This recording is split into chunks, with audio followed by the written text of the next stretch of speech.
chết thay vì con ban ân thiên tha thứ bao tội con từ ngôi cao sang ngày đã xuống dương trần tìm con cứu con yêu con. Cha yêu thương luôn đã nâng đợi con ban cho con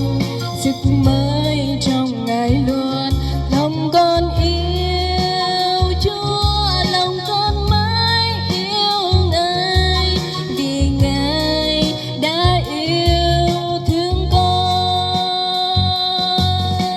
Cha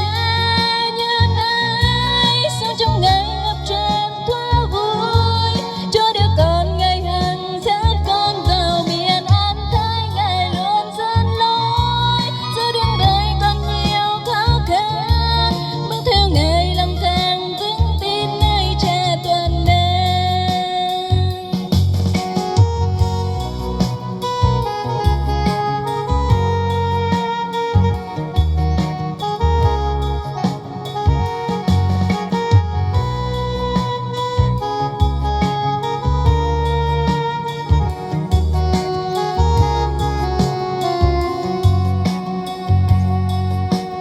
Nơi cô tha Chúa chết thay vì con ban ân thiêng tha thứ bao tội con từ ngôi cao sang Ngài đã xuống dương trần tìm con cứu con yêu con. Cha yêu thương luôn đỡ nâng đời con ban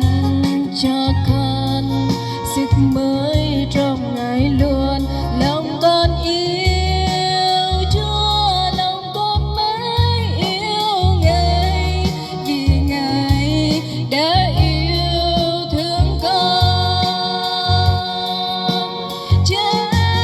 nhân ái sống trong ngày ngập tràn thua vui Chúa đưa con Ngài hằng dắt con vào miền an thái Ngài luôn dẫn lối giữa đường đời còn nhiều khó khăn bước theo Ngài lòng càng vững tin nơi Cha toàn năng. Cha nhân ái sống trong ngày ngập tràn thua vui Chúa đưa con Ngài hằng dắt con vào miền an thái Ngài luôn dẫn lối giữa đường đời còn nhiều khó khăn bước theo Ngài lòng càng vững tin nơi Cha toàn năng bước theo Ngài